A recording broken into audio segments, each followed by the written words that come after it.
Okay. Everyone ready to start? Yep. Yeah. Right. Okay. So, as I said before, you all know each other. For various reasons, you've got together. You know you all share one single trait. You seem to be able to see the little hidden monsters that other people can't. We've all had encounters with something of the supernatural or Vaesen world, as you know they're called. And this has kind of sort of like driven you together because this ability, this second sight, or sometimes called third stage children, it's ostracised you from the rest of society. This isn't something most of you were born with. This is something just you woke up one day or something happened to you, and all of a sudden you can see monsters and they can see you. No one else seems to be aware of them. So this has kind of drawn you together because you have a common thread. So you are friends and you are allies right at the start of the game. That clear? Yep. Yeah. Crystal. Vagabond, I've been ostracised all my life. Indeed. So I think for starters, what we'll do is just quickly go around the table and you can introduce your characters. So, Becky, do you want to start? No. Okay, Scott, do you want to start? Hi, I'm Gertrude. Gertrude is quite, not rotund, but curvy. Did you say sturdy? Oh, yeah. Sturdy. Yeah, she wears her hair back in quite a strict bun. Yeah.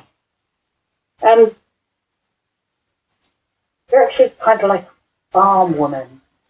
No nonsense, all that kind of shit. Well, that's about it, really. Oh, and she worked in the army. And when she came out of that and joined you lot, it's basically because she's come to know the joys of safety in numbers. And that's why I'm with you.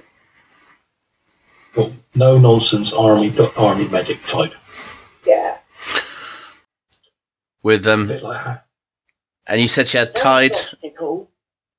Her hair's tied back in like a bun. and she's no nonsense, yeah, and she's curvy or sturdy or both.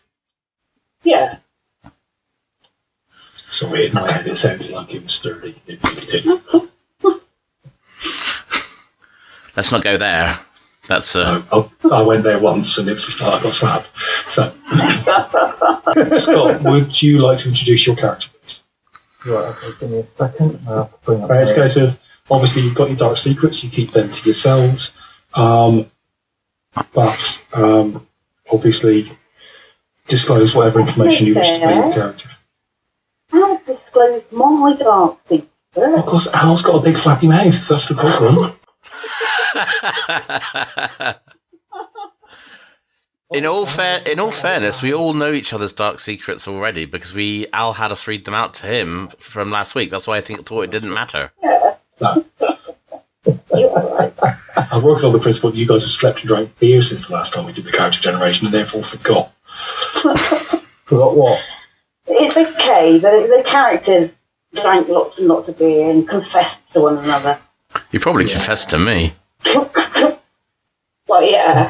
No. That's why you know in the first place. Yeah. No. Okay. Victor Hellstrom. The scruffy sod. Basically, he's wearing clothes which have seen better days. 52 years old, fairly short, 5'8", skinny, about 140 pounds. He's got mottled grey-white hair and pale blue eyes. And it looks like he's had a few illnesses over the years, it tells in his face.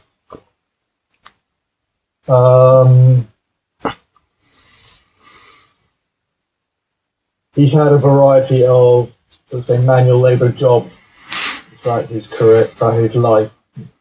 Working on farms, building sites, dockyards, parks, anything, basically anything to scrape enough money together to survive. He has gone by several other names, depending on which territory he's actually walking through, but on the whole, his name is Victor Helston. Okay. Okay, thank you, Scott. Al, would you introduce us to the good father, please? Certainly. Pastor Frederick Henriksen, a devout follower of the church, a somewhat aging man, white hair thinning on top. He's got this fairly cold-looking face, despite his disposition as a priest. He appears to be fairly tall, well-dressed, a sense of pride in himself as he walks. Seems very straight-laced, although he takes his position incredibly seriously. You notice also that Pastor Henriksen, you're not sure if he carries it for sentimental reasons or if he actually has any kind of walking problem, but he has a very fine cane as well.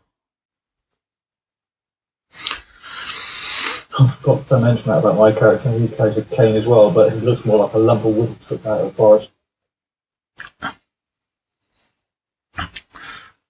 There you go.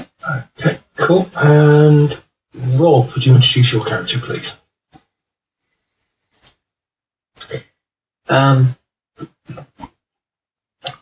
Pretty average. Tends to wear like a mask most of the time. Tends to be pretty much a loner. Only really speaks when he actually has to, kind of deal. Just generally odd, you know, he's quite good at talking to people, which is a strange thing for somebody who seems to be quite a bit of a loner. That's about it. I'm trying to figure out how to do the token thing if I can. Not a problem. Send me the image you want, Rob, and I'll pop it in for you, alright? Sick. What's happened? That's the easiest way. Okay. You ready to commence play? Yeah. Okay. Fade from black. You're all in a rather cold, slightly smoky railway carriage, rattling your way north. It's October 1862. The newspapers are full, really, of it's full of news of the American Civil War. The most recent historical event to have happened is that Abraham Lincoln has just issued formally made the emancipation of the slaves as one of the conditions for ending the war. The war's about just over a year and a bit in now, and it's just raging across the United States. Like I say, the newspapers are just full of news. It seems to be the main topic of international news. So you're heading north out of Stockholm, or from your base from where you were based in Stockholm. You've got one real goal. You're in search of the Society. It's a secret group of Vaesen hunters who, it is rumoured, share your gift to the site. You're trying to seek them because they may have the answers to what you seek, because you don't really know why you can see these creatures. And apart from the people that sat around you in the train carriage, you've never heard of anyone else who could either. But the Society seems to be the key. It seems to be the key to unlocking the secret of why you see the Vaesen, as they're known in local folklore. You've been on the trail for a while. You finally picked up a lead that can help you.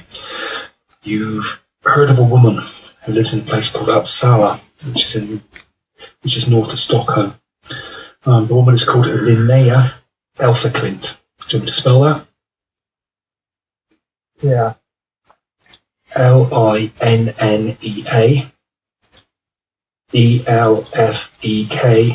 Elfeklint.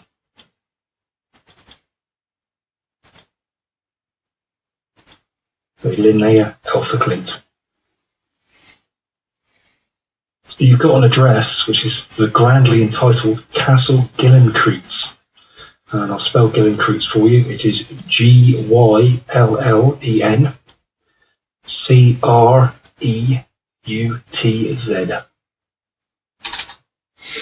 So I was just bringing up the notes on the computer. Can you repeat that one, please? Sorry, Castle Gyllencrutz. So Gyllencrutz.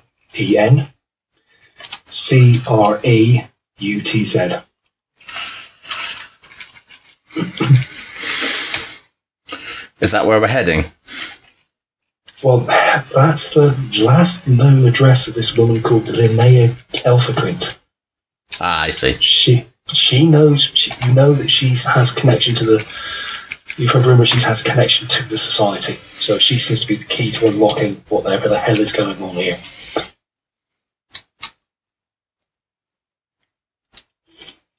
So it's 12th of October, late in the day, late in the afternoon, maybe about 3 o'clock-ish. Yeah, the light is already beginning to fail because you're quite a ways north. The train starts winding its way through the outskirts of Upsala itself. The outskirts of the town seem to be dominated by the smoke of what looks like factories. You see the chimneys of distilleries and great columns of smoke rising from quite low buildings, which you think might be brickworks by the look of it, on the outskirts of town. Given a few minutes, because Upsala's not that big, as you come in, cross a small bridge over a fairly wide river and pulls into the Upsala Central Station. It's a relatively modern train station. These trains haven't been around that long, it's 1862 for Christ's sake. But the station itself is relatively modern, but you notice as you were coming in, you notice there was actually quite large parts of the city which were in seem to be quite poor repair, or the building works going on. But you step off the platform, there's the steam, the smoke, a slight drizzle in the air, and just the noise and bustle of the city around you again as you stretch your legs, because it was actually quite a long journey up from Stockholm. What are you guys doing? Well, obviously, I'm collecting my luggage. Stretching my legs. What's the weather like? Yeah, it's a bit dank. It's October in the north of Sweden, so Okay. the weather's on the turn. It's not turned into full winter yet, but you're thinking maybe a couple of weeks, by the end of the month, you might start seeing your first snow flurries. It's got that edge to it. If you had broken bones, they'd probably be aching about now. Yeah.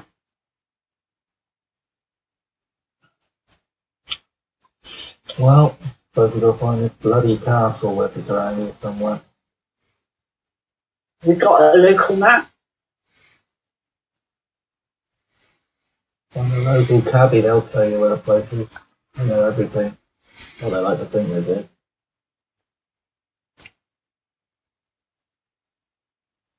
You make your way through the station, through the turnstiles.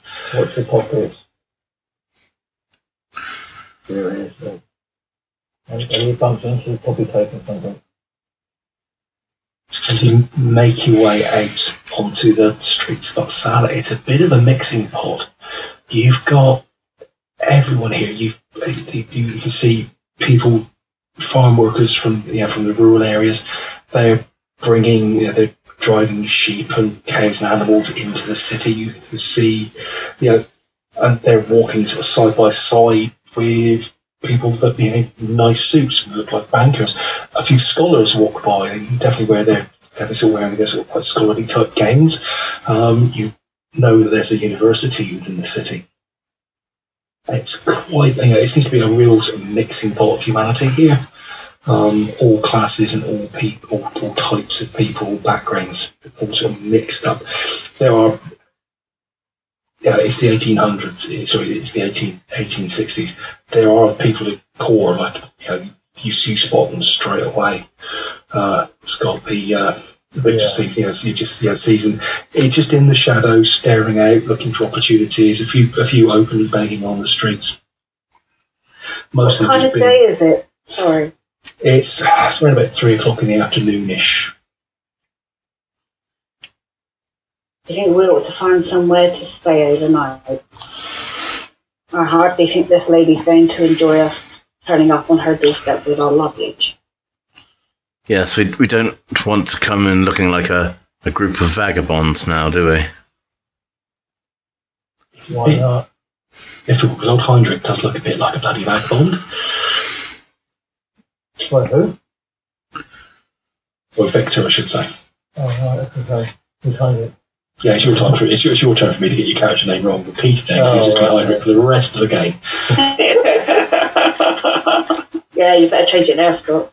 Sorry, the Tales of Luke I ran out. I got his Owl's character wrong every single fucking time. Every time. So, the streets themselves around here, they're busy, they're bustling, but there is a rank of cabs. As Victor suggested, keep my hand on my wallet. Avoid the poor, because clearly they can't give anything to the church, so...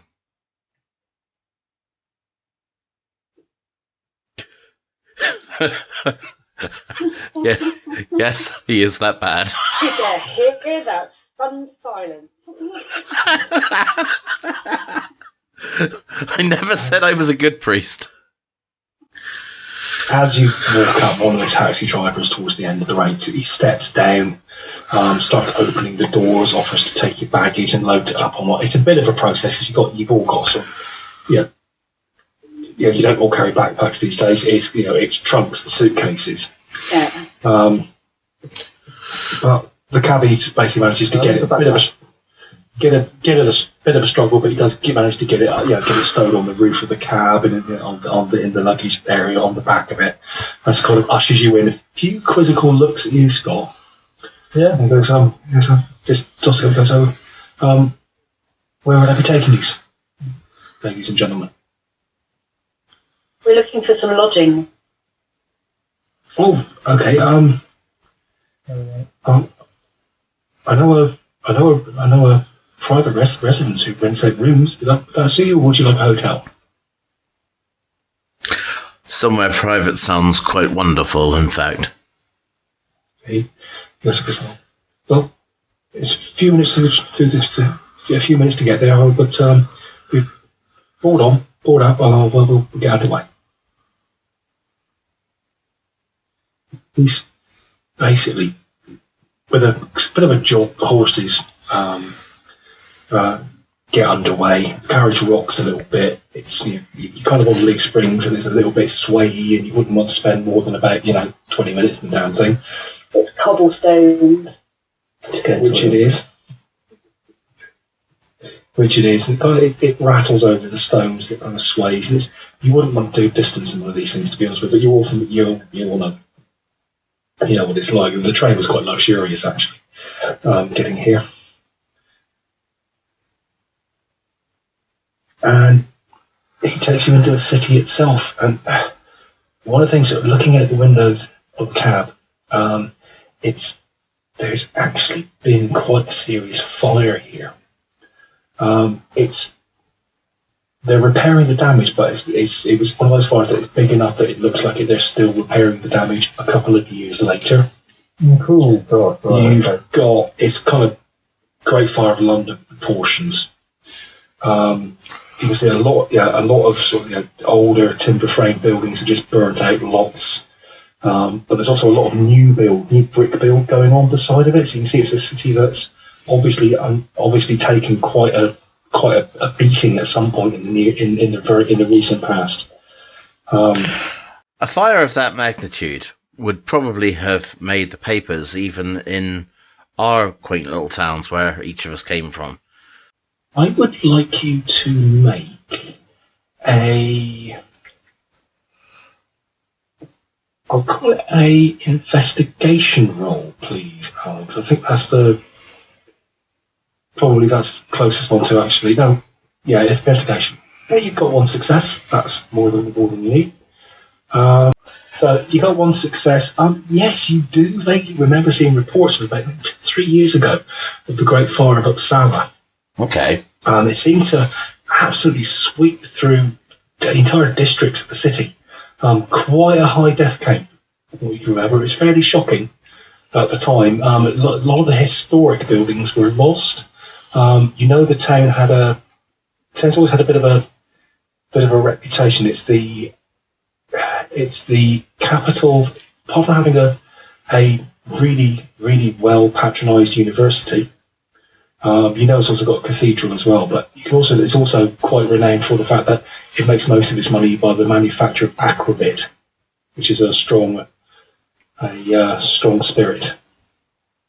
Well, that's perfectly acceptable. I mean, let's be fair. There was wine at the Last Supper, so I'm not averse to people making some extra coinage through distillation. But what really intrigues me is, did they ever say anything about how the fire began? No. A mystery. It was a very big fire, very well spread across the city. Pretty much half the bloody city looks like it went up in smoke. All at the same time? You can see it certainly spread. As you sort of like you discussing this amongst yourselves as you're talking, as you go travelling, and you notice the street you're on, you've gone over, you've crossed a little quite a wide river, which they call the River Firsk. Bear with me, I'm just going to share a map with you.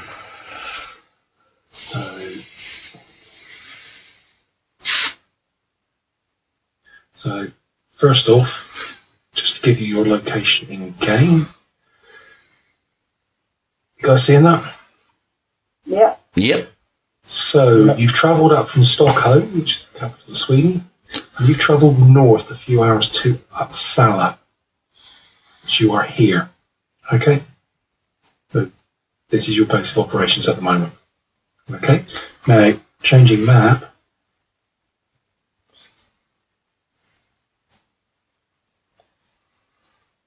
Okay, welcome to Upsala. Can you guys see that? Yeah. Okay, so you came in here at number 6 on the train station.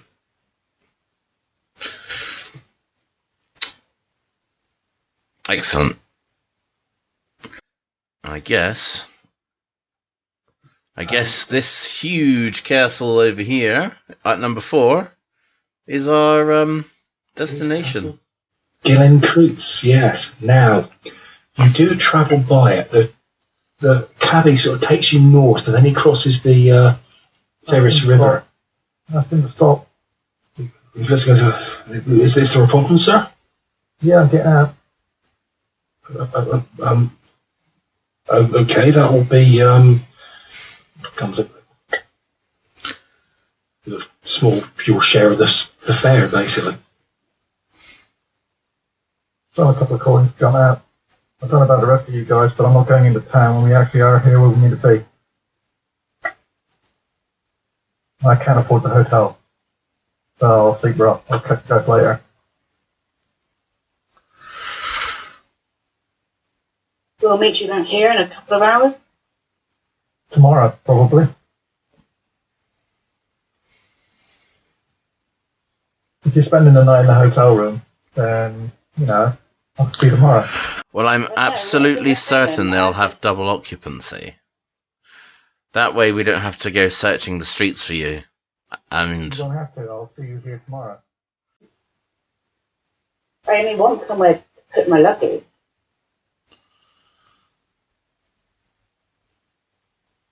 Alright, I'll see you here later then. Meet you back here in a couple of hours. Okay. Cabbie crosses the river and so again turns north and takes you into an area. You notice that actually the area. I would like you all to make vigilance tests, please. And somebody do it for me. Yeah, I'll do it, Becky. So,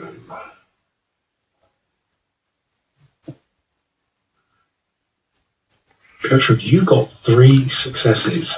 Okay. The good pastor didn't get a bloody thing. Nope. And Miro, you got 1. Okay, so vigilance. Here we go. Okay. If you roll more successes than required, each extra success adds +1 to a bonus to a skill test where the information is helpful to you. Okay, so Becky, for those extra 2 successes you got, if there's a skill that comes off the back of this roll, you can go, actually, that gives me +2. Okay. To that roll. So it's quite a nice way of doing it, yeah? Mm-hmm. Okay, so in this case, I'll give you a bit more information. Miro, so you're looking around this, you're thinking, like, the area, the streets coming up to and around this castle, they seem to be actually quite badly hit. Possibly, you just think it seems to be worse here than further into town, or certainly there's been less repair here than further into town. But you think it almost, you get the feeling like the fire kind of must have swept down from the north. Okay.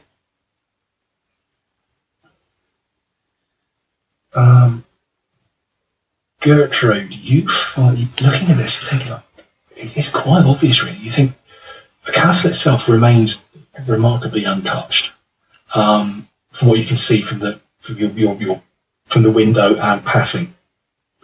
But yeah, you reckon there's probably a good close to the castle, maybe 40% plus of the houses and buildings have been touched by this fire. There has been some rebuilding, but not as much further down into town. Obviously, you're getting out of town, so town centre will get built up first, probably.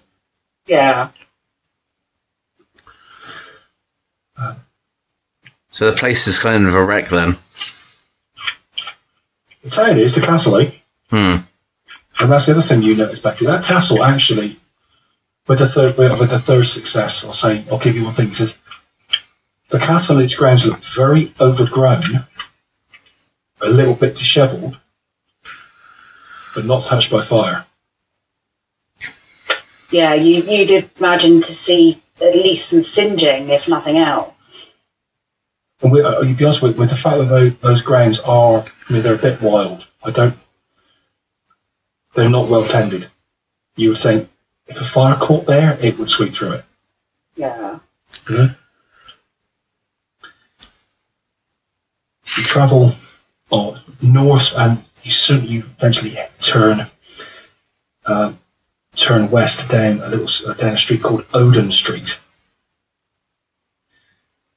You eventually stop at an end terrace property.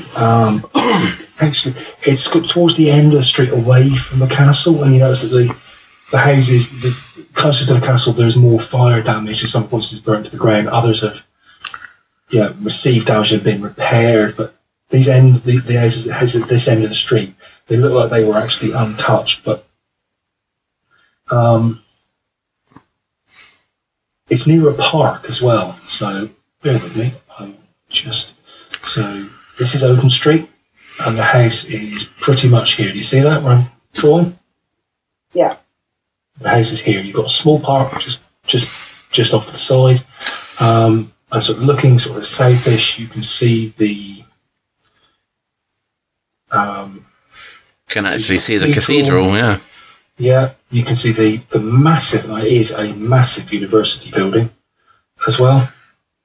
And then up on the hill further south, you can see Upsala Castle as well. Those are the sort of the notable features. The cab driver pulls up the horses. The brakes kind of just jolt on. There's a slight rocking as he gets down. And he pulls up a bit of sound. This is a discreet little guest house run by a widow, Mrs. Rasmussen. She keeps a good house. good rates. She's not had much business because of the fire these last few years, so I try and send decent looking people her way. Thank you. Paying. He pays. He pays, and he actually does help you get bring your baggage to the doors, and quite a matronly woman. You say sort of late middle age.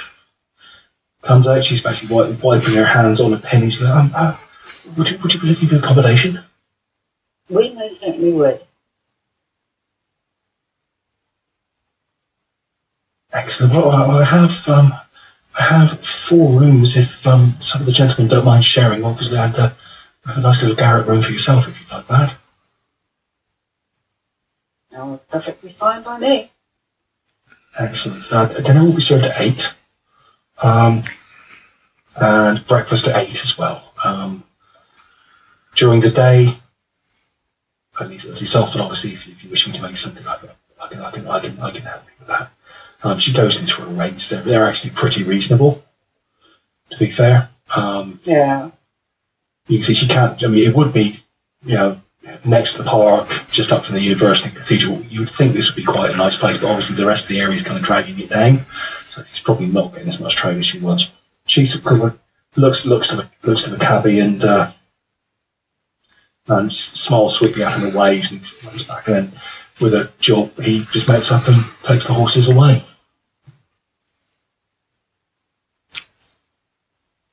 The house itself, you're ushered in. The house itself and you're shown to your rooms. The rooms are simple and they're clean and they're tidy.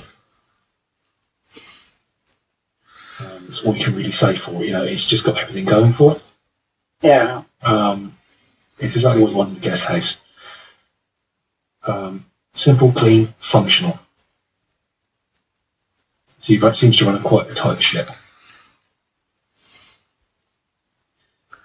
She basically says she's actually cooking a fish pie for tea. Would that suit you? Absolutely. Oh, I was hoping that would be lovely, thank you. And she offers you warm drinks and just like settle into the there's like a guest's parlour. She says she does like to. She says she can furnish you with a key to the guest door if that's to suit. But she normally locks up herself around about 9 in the evening. So if you're out after that, she does request that you take the key. Okay, you guys are settling in at the house. Rob, you got anything to do? Not really, no. Okay, Scott, what are you going to do? Walk up to near the castle, so I'm on that road. Find a place to sit down and take out my flute. I'm not begging, I'm just occupying myself. Getting the feel of the area. Okay, the feel of the area, Upsala seems to be quite a busy city. There's lots of people bustling around. You see, you do see, it is that heady mix. It really is. You've got peasants and you've got bishops. And everything in between. You see a lot of younger people, quite often wearing student gowns. Right. Groups of them. They're quite full of themselves, to be frank. Which means they're borderline either complete dicks or actually, reasonable Scholars. people. Yeah, the scholarly type. You see a lot of that. You see quite a large amount of clergy as well. That can take you long before you catch the attention of the local police as well. Tip my hat to them. They eye you. They're in quite distinctive blue uniforms, white helmets. They carry sabres, not truncheons, fucking sabres. They're not like ceremonial sabres either. These are bloody functional. Right, okay. You see a couple carrying firearms as well. Right, okay. they keep an eye on you, but you've not done anything wrong, if you know what I mean. But they're definitely letting you know they know you're there. Yeah, make an observation roll. One success. One success. Okay, so observation is basically where you're observing other people. Yep. If you got an extra success on that roll, again, it gives you +1 to any follow-up rolls that may be useful to you. Okay. Or you get +1 per success. So, if you were trying to make an observation roll, you were trying to follow up that with, say, a manipulation attempt, for example. Yeah. You would, if you got extra success, you would actually get +1s. You get pluses on that follow-up roll. Oh, right. Okay. Okay. Well, what you'll find is you guys get to learn your own skills you use a lot. Yeah. It's why I'm trying to do this is trying to keep it open, keep the book open, just go, this is how you do it. You can always, guys, drop into the journal and pull up the skills section as well. And you'll have all the skills in there with what they do, if I miss it. But, you look at these copies, you think, yeah, they definitely marked you out as an outsider. You're not one of the normal faces. You've not done anything out of the ordinary. You're not begging, you're not hassling people or anything like that. No. So, but you get the impression that you're a new face in town, and you're of a class that they're going to be very interested in. Yeah. I'll draw attention to myself. I tip my hat to them, let them know that. Well, obviously I've seen them, they've seen me, so that's a quite little tune. Like I say, I'm watching the state of play of the place and also getting a feel for the area. The one thing you get at state of play is make a vigilance roll. One again. It's the same as observation. It would give you pluses on follow-up rolls. Right, okay. Okay. One thing you notice, there's no movement whatsoever at Castle Gyllencrutz. It's deserted. You've not seen anyone in the gardens. You've not seen any movement at windows. Nothing. So either someone's damn good at shadowing themselves, or the place is dead. Empty. Yeah. The rest of you, coffee, some hot chocolate, some cake is served, which is actually very welcome. It sort of tides you over. With obviously the meal being later on in the day, it does tide you over nicely. Yeah. And take a piece and wrap it in a napkin. Yeah. Oh, you had the same thought that I did. No, I doubt it.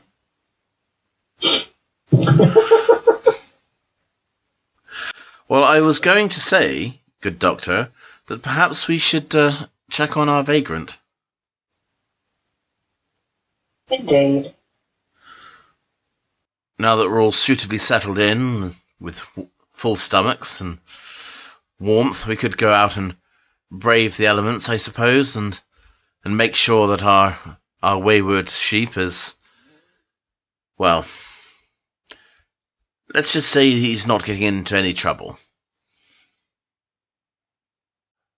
Shall we head out? Absolutely, let's go. What of you, Mr. Smirnov? Will you be accompanying us on this fine evening? Why not? Mrs. Rasmussen, just to confirm, will you be partaking of the evening meal? Oh, yes. Excellent. Well, We may have one extra guest with us. will he be staying? I think In one of the rooms. He might be persuaded. Okay. No. Well, there's obviously a spare bed because essentially there's three. But there'll be you pronounce character. There's room for him certainly. Marvellous. I'll set an extra place. I'll be plating up at about 8. Thank you.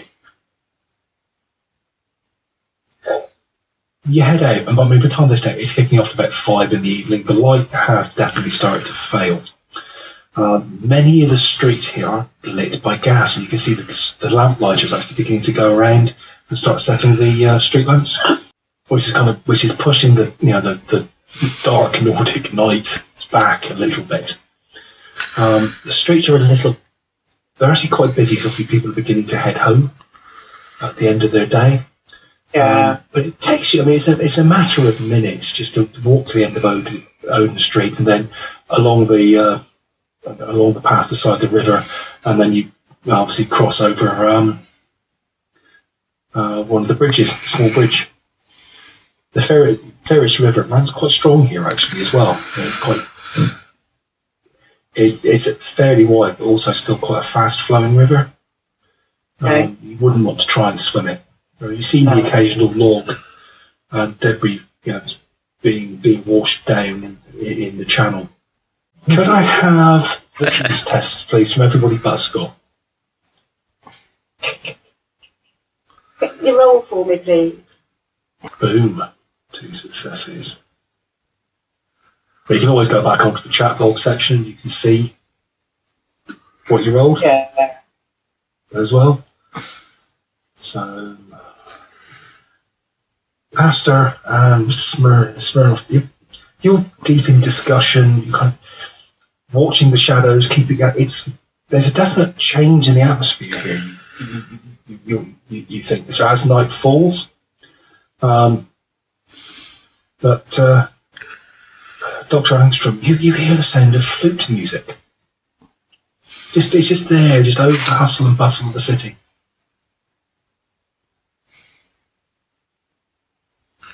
Does it sound familiar? I would say it does, yes. Follow it. You follow it along and you find Victor sat on what looks like Lynn Street.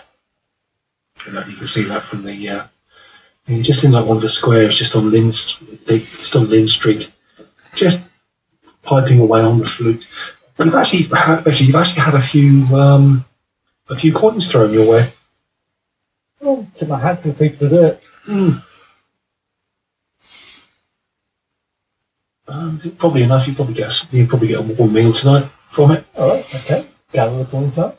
I've not put a bowl down or a cap down or anything to collect it. So if it's scattered in front of me, pick it up. But yes. I'm not openly begging. No. So would it be worth getting some characters on the screen now? So just go to the actors directory, grab your icon, and you can just drop it on. So, that's it. You're on the just in the little square on Lineage Street. Before Lord Victor, you see the others walk up. You see the pastor and Miro in big conversation. The doctor seems to be sort of leading the way, strutting on as she does. Play till they get to me, then pack the flute away. Wait patiently until he's finished putting his flute away, and then hand him the piece of cake. What's this? Piece of cake. Okay. And we have a meal ready for you this evening and a bed. If you want it. We'll just see what the next few moments bring. Might stay in there. Shed in the castle. But the cold is rolling in, good sir. And I stepped in worse, my father. Whatever you call yourself, I'm sorry. I get confused over religions.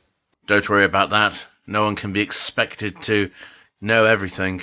Pastor is fine.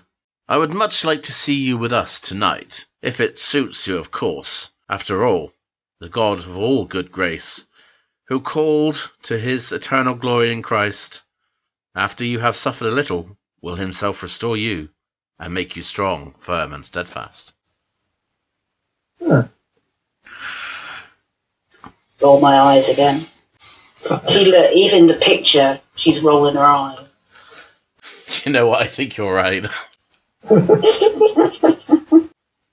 You gather up, and there's a little bit of cold rain just hitting that miserly stuff at the moment. Just hitting as you gather and make plans. So, what are you guys doing? But come, let us not spend any more time out here in pouring rain when there's a nice fire and a warm bed waiting for us.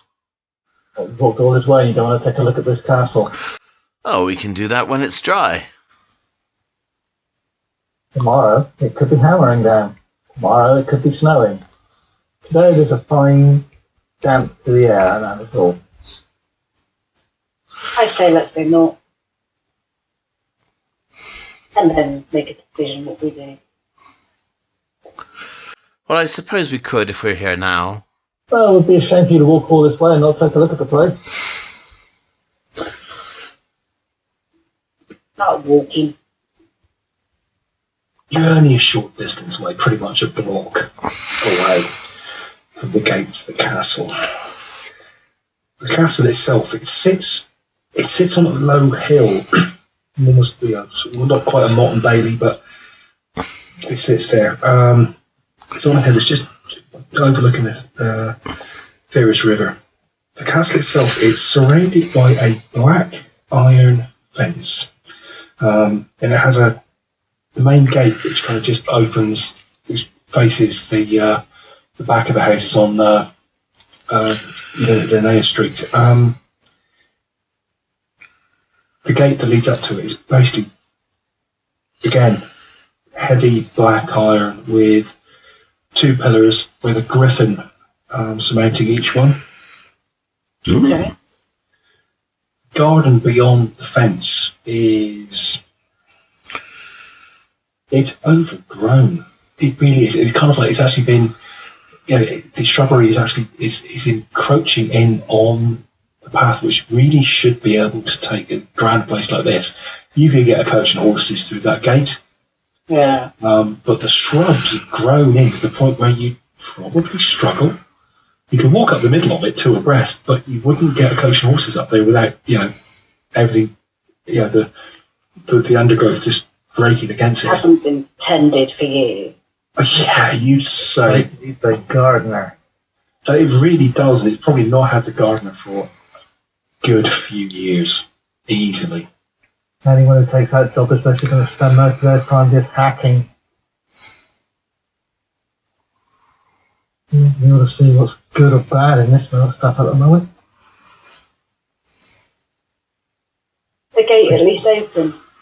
The gate is closed. Wow.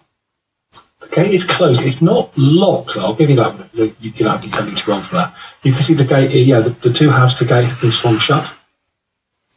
But there's no padlock on it or anything. Push on one side of the gate.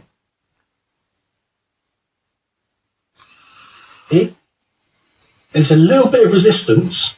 All right. It's a big old heavy iron gate, but there's that moment you think like, oh god, this thing is seized shut, and then it does give. It goes with a real shriek. The metal doesn't like it, but it really does creak open. You manage to get it open, wide enough for everyone to pass through. Here, good God. So Victor pushes the gate open. It opens to that, really character screen, just old hinges that have been open for a while. He pushes it back, so it kind of dusts what grime that's come onto his coat. He dusts that back off. The path leading up to the castle is in front of you. Look around at either side of the gate for a bell. No bell. Is there a guard post, if you know what I mean? At the gate, no. Okay. The gate and a path that winds up through the shrubbery. As you start walking along it, your feet crunch on what's obviously was quite fine gravel at one point. Everything's kind of grown in, the moss has got set into it, but your feet crunch away. And as you do, you hear things just like scurrying away as you disturb animals and creatures. Rats actually jump across the path in front of you, and eventually, after a few minutes' walk, it's short, but it seems longer because it's curving, and you're just going through this undergrowth, and you can barely see. As the dark is going, the undergrowth is getting darker, darker, and darker, and where there were lawns, there are now open areas. You can see the rough shapes of buildings in just half hidden in the shrubbery, which could be follies. It could be boat. Could be anything really. It's so hard to tell with the dark. It's quite grim here. I'd like a vigilant test, please. From all of us? Yeah, pop a mirror. Wait, vigilance is worse. Well,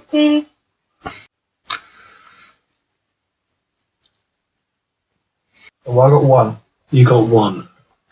Okay. You get to the door. The 3 of you stand there under the eaves of this castle, which is it just looms above you. 3? Yeah. Yeah, Miro ain't there. Victor, you notice it. Gertrude and Pastor Friedrich don't notice it. I would like a vigilance roll, please, from the 3 at the gate. Rob, where's your character going, by the way?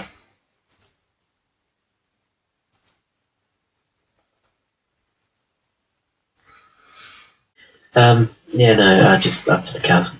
This one will take a direct path. You circle into the wood, you circle off the path a little bit. I would also like a vigilance roll test from you, please. However, I would like 2 successes. No? I succeeded for once. Succeeded. Okay. Miro, you're kind of like, the light is going, you realise there's bugger all light here, and it's actually getting difficult to see anything around you, apart from you're at that stage where it's dark and you're in the woods, you know? You can see dark shapes, which are a great thing to do when you're calling around the garden of a spooky castle. You see trees, but there's bushes clawing at you, and you're not quite sure where you are.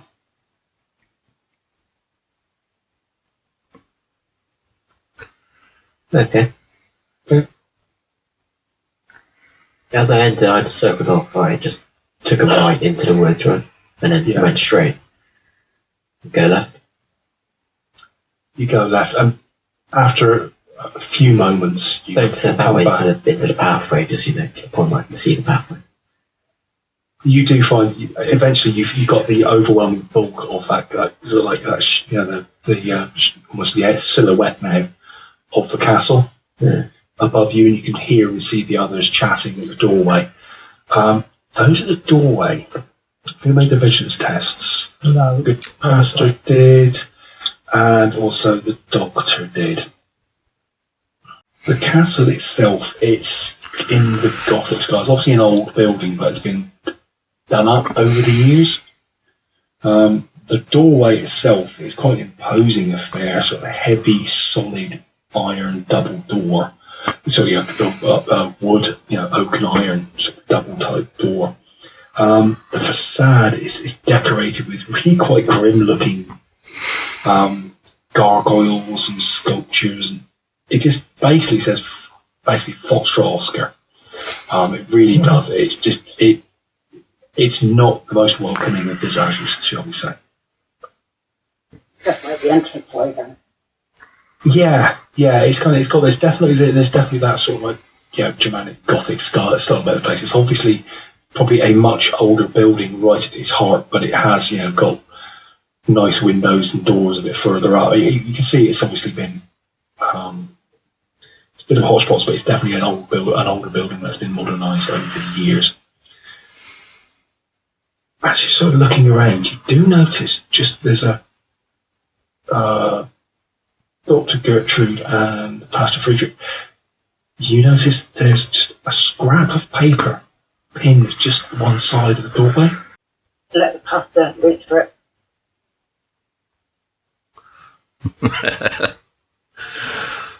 Which hand are you reaching for with, Alan?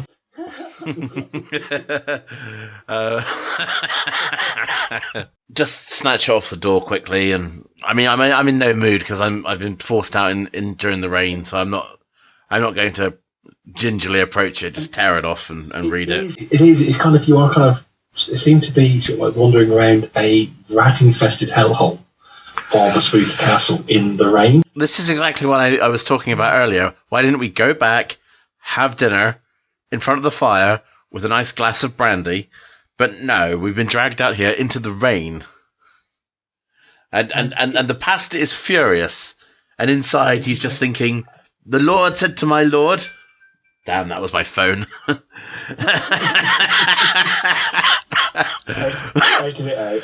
Snatch the note from the door and read it quickly under... Well, I guess I have to make use of just the moonlight, isn't it? You can barely make it out. It's on it's actually like a waxed paper, or it's a paper that's definitely been waxed, so it's been placed there to be there for quite some time. I'm assuming there is no light but the moon. Unless anyone has something like a flint and steel, a tinderbox with steel, or a small lantern. It wasn't so much that. I'm assuming that all the lights in the castle, if any, are not. Yeah. If there were lights, I would have mentioned it. I said it's just a black. Yeah. Yeah, a black shape looming around you. I have a lantern, being a doctor. To be fair, I would say that probably the gentleman would certainly probably smoke and have matches as well. Yeah, so, I'm a pipe smoker, so... In the light of we'll have a lantern. In the light of a flickering match or a lantern, you do make out words. All correspondence or all business please direct all correspondence or business relating to the castle or Miss Elfclint to Notary Franz Hoskis of Cloister Street. Scribble that down. As you start scribbling that down, suddenly, Rob, make a vigilance test, please. Here you go, one. Got one. You just see it's just a flash of white, and suddenly the shape of a police constable just storms up the path towards the others. He does not spot you. And he sort of instantly barks out as you guys are sort of writing, reading the note. A voice just bellows out of the dark. You there! What are you doing here? We were just visiting. Just stroll out to him and say, "Good evening, officer. Here you obviously see that I'm clearly a priest." Barely, it's dark as fuck. What you do see is the man's got a drawn saber in his hand. You see that glint of steel. Check your Watson. Well, I just look straight at him. It's like, "Is there a problem, officer?" Okay, not a problem. I would like a sneak roll, please. He looks at you and I'm just going to make a secret roll. Second. What was? Oh, good roll, Rob. Yes. So stealth. I'll quickly give you the update on what that does. The multiple rolls. Everything. So one of the things, if you were using that in an ambush, for example, Rob, the first thing you could do basically everyone rolls initiative. If your initiative was essentially you were going before the person you're ambushing, you could, on first success, take their initiative off them. You could swap it. So you put them in the initiative. So that's the first thing. The other thing you could do is that +1 you could then transfer that into +1 on your next attack roll as well, because you've got the advantage and you've got it well, so that gives you bonuses to attack. Not only have you taken the initiative, but you bonus to attack. So that's a couple of things you could do with stealth. Oh yeah, basically it just makes it even better. Yeah, you go state in this instance, okay? So normally if I would roll a vigilance test to counter that, and you would just beat him hands down basically.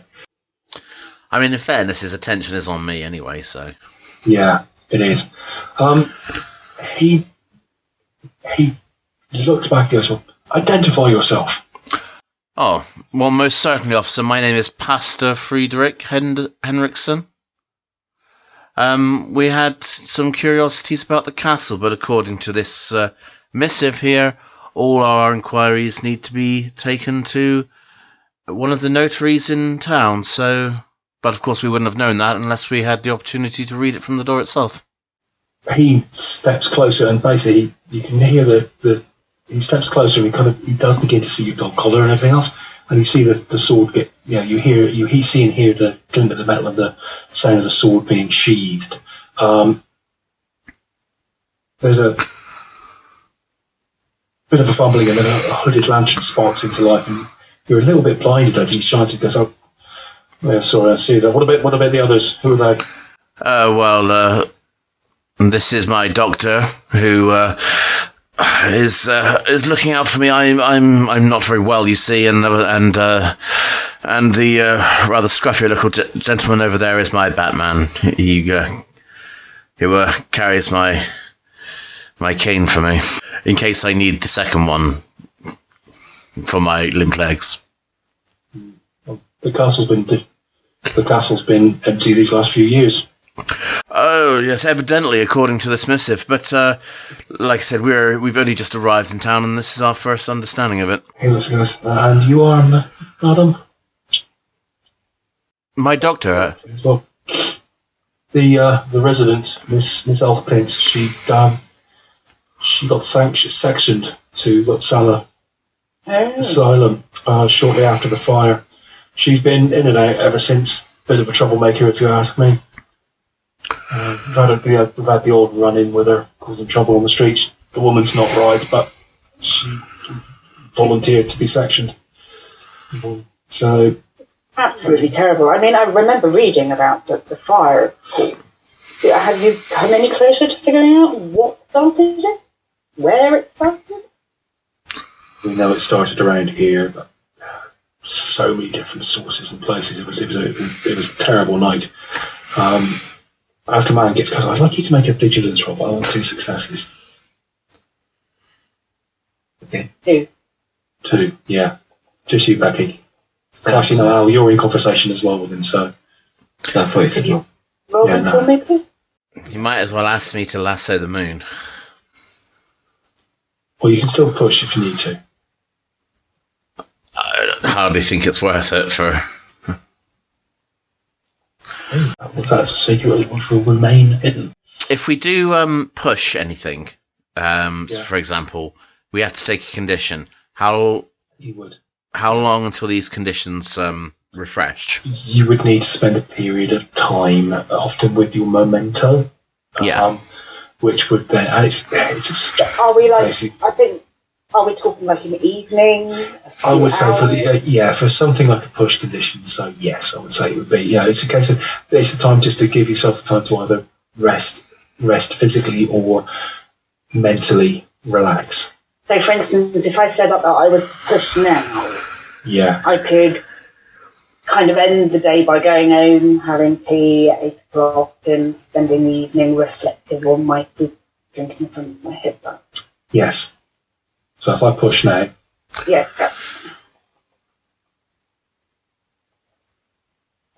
There's 1. There's 2. 2 successes. Cool. So Gertrude would get a...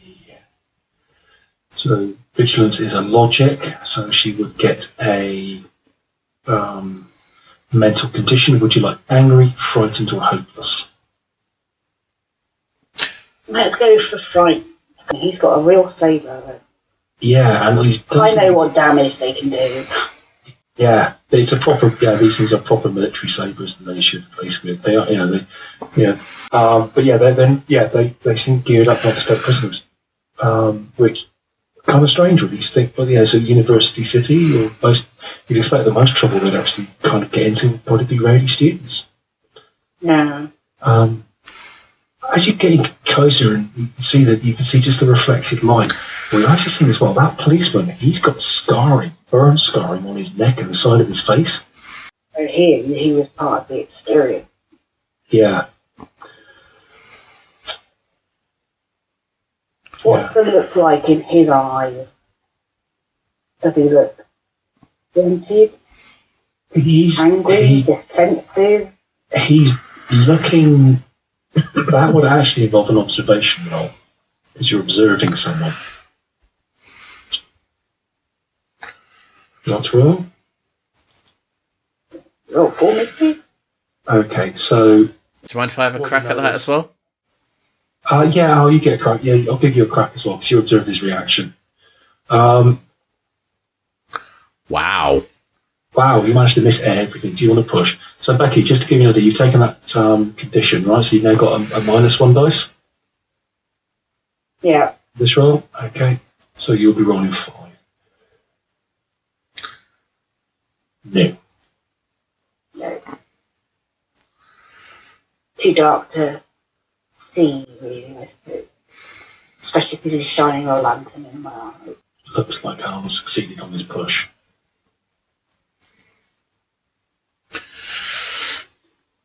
Okay, what condition will you be taking? I've gone with angry. I mean, to be fair, I've been out here in the rain. I've had light shine in my eyes. I've got a guy wielding swords at me.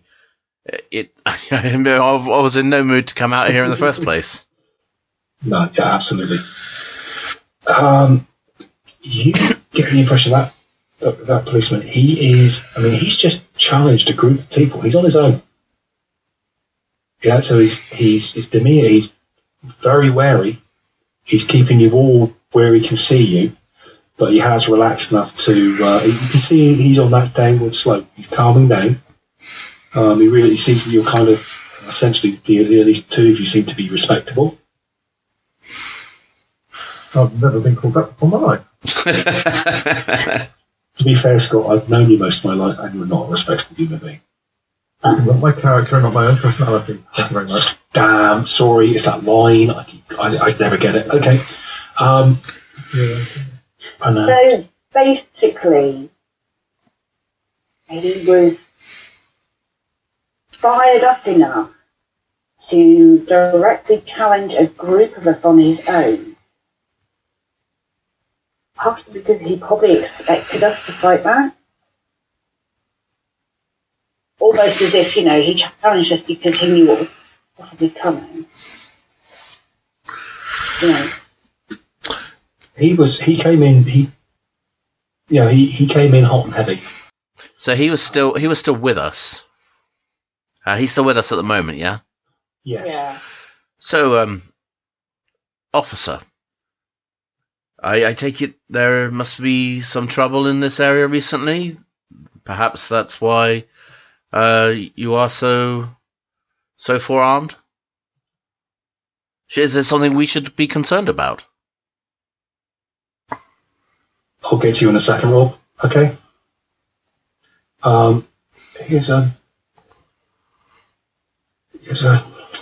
Yes, well, since the fire, we've all been a bit nervous. A lot of people, with the castle being locked up like this, it's often attracting vagrants. Quick glance at Scott. And troublemakers. No one's been able to break in, fortunately. I see. However, Well, that at least is good. there are troublemakers. However, I didn't say there's a movement, sort of like rebels, troublemakers in general, call themselves the junta. They've been a few attacks. The junta, you say? The junta. Yes. Is that you say they're troublemakers? Is that something that is that like a gang or some kind of organization, or what exactly is that? Basically, they're a revolutionary organisation as far as we can tell. There's been they've launched a few attacks. They started out, from what I can remember, as a group of musicians that started political songs, that kind of thing. But it's turned. There's been attacks, the odd, some civil disturbances, rocks thrown, some more serious violence here and there. We're trying to track them down, but it's places like this that would likely attract them. Oh, I see. Are they common around these parts? Not common, but common enough that the local police force is vigilant, always vigilant, sir. If that is the case, and we should have any undue dealings with such people, where might we find the police station? Good question. 1 second. Time out. I'll ask us the awkward question. Just report into the central police station, sir. We will be able to deal with it from there. In the centre of town? Yes, centre of town, sir. Fantastic. If we are free to go? You're free to go, sir. I've satisfied you here on proper business. You might want to pin that note back onto the wall. Oh, yeah. Pin that note back to the door, though. Yes, most certainly. May the blessing be upon you. He nods. Okay, roll. Yeah. Okay, yeah, make that roll. You step back and just quietly. Any bonuses or anything? That's a straight observation roll. Yeah. No, maybe possibly the fact that you're in the middle of a rainy, shitty wood. Yeah. Possibly you can't concentrate. Maybe you can't reach out to touch the other side. You're not sure, but you're just not feeling that contact is there. Yeah, there. Yeah, we'll wait till he passes and then straight down by the gate. After a few minutes, basically the police officer pretty much escorts you guys off the ground. Yeah. I'm fine with that. Yes, as I say, the old woman, she's ended up down at the asylum, but she's not there. I know she's got rooms. She takes rooms at one of the local inns, the butcher and the baker. Okay. Like I say, a bit of a troublemaker, always is on. Yeah, always has been a bit of an oddball ever since. Like I say, she took funny. This at one point, I can remember this place being quite a centre for society, but now sad to see it the way it is. I make my way slowly down back down the gravel path to the gate. I just lied to a police officer and told him I needed my cane. But this will give us an ample opportunity to observe anything that we might need to on the way. So it's dark, so it's very difficult for you to actually get. It's just now you just see the silhouettes of trees and the silhouettes. You think you do catch the silhouettes of other buildings on the grounds of the castle. Yep. But it's so hard. It's literally you're seeing hard edges amongst trees. Well, actually, now since we're taking it slowly, the officer might know, and he might volunteer the information himself. He says, "Officer, I see. Look at the building. Is that any relation to the castle there? These. I think these are buildings. Hard to tell in the dark." He looks over. He looks at the building he's looking at. It's pretty much to the west over by the river. He goes, "Yeah, I think that there from." It's hard to tell at night, but he's trying to shine his lantern, but it's weak. It's not like a modern light. It's more of a pool of light, so you don't sort of like fall into holes. Yeah. So it doesn't really illuminate much. He goes, "Oh yeah, I think that'll be the boathouse there." Ah, how very interesting. There's some other buildings around the back as well. There's quite a decent stable. Kennel Mews, some buildings as well further in that have been kind of grown over and been used for years, even when the castle's occupied. But again, just keep him sort of talking. Allow him the opportunity to open up. Just worm my way in there to make him think that I'm a truly respectable priest, all that kind of thing. Make a manipulation roll.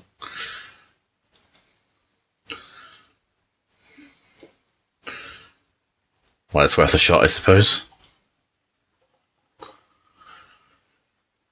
They are not with you tonight, Alan. Oh well. They are not with me tonight. I haven't. Oh well. You have to brush up on your lying. Well, it's not even that. It's just I just seem to be having a string of bad luck. Yeah, I mean, don't forget as well. Obviously, you've got that condition in there now, which means you're losing that extra dice as well. So the conditions, you can push for extra, but you obviously the what is it? The trade-off is that it's going to make things harder as you go on. Yeah. It does, yeah.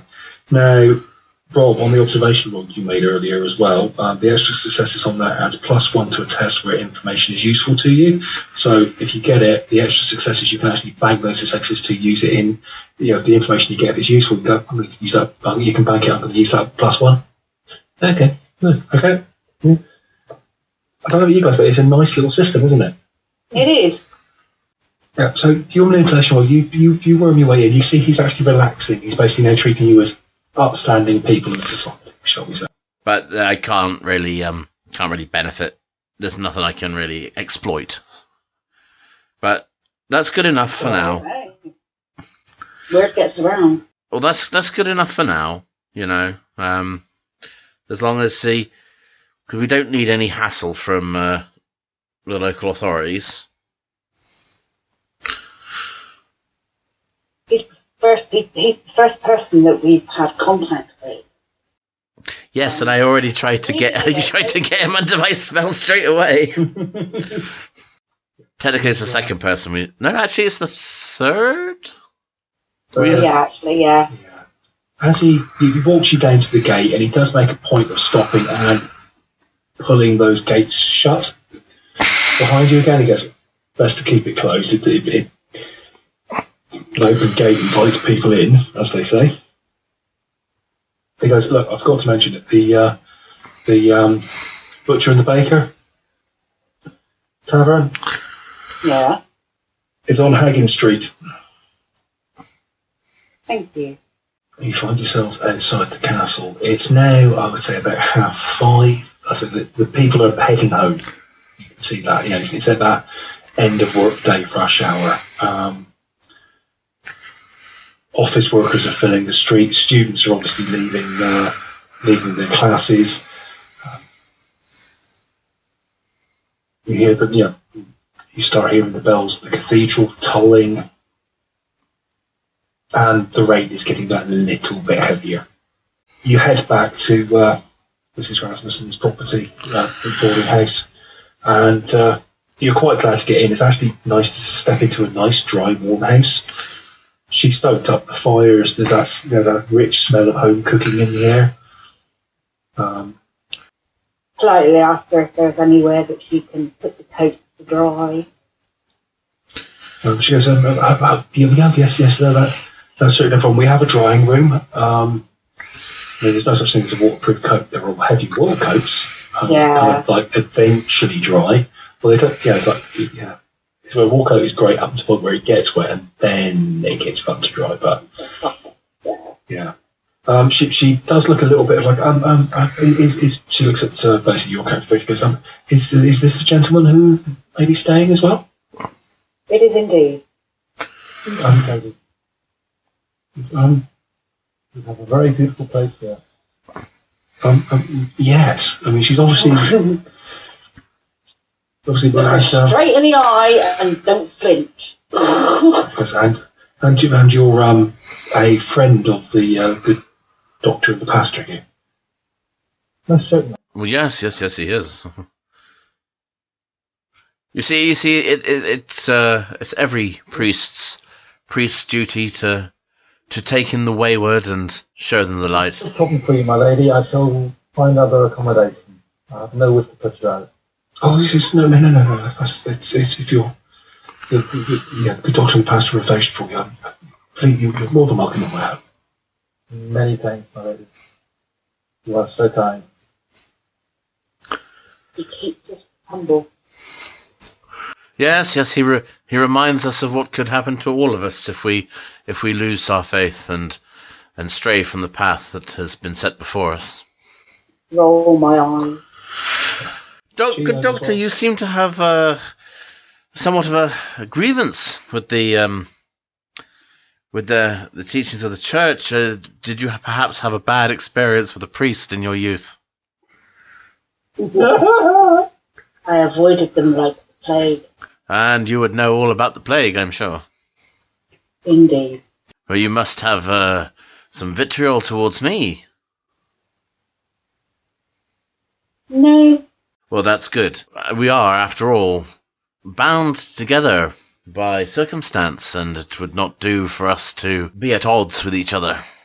So if we have grievances, I suggest we air them now. It is not a grievance. Well, then shall we partake of a nice warm fire and a hot beverage?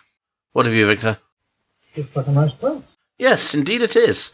Let us drink the evening away by a roaring fire. We can discuss the finer points of philosophy and theology. On that we may have different issues. Oh. Or different methods of thought. One say. Life is full of variety. And variety is, as they say, the spice of life. Well, that it is. That it is. You head into the guest the guest lounge. It's pretty much just the front room of the house, really. And settle. Yeah, I was going to head to my rooms first, get dried, and then head into the lounge. Cool. What about you, Rob?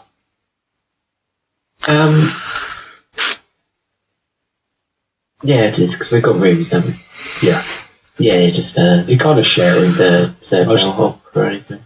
No, it's just a B&B. Okay, yeah, then just take the stuff off the room, then to the lounge first. What time was it?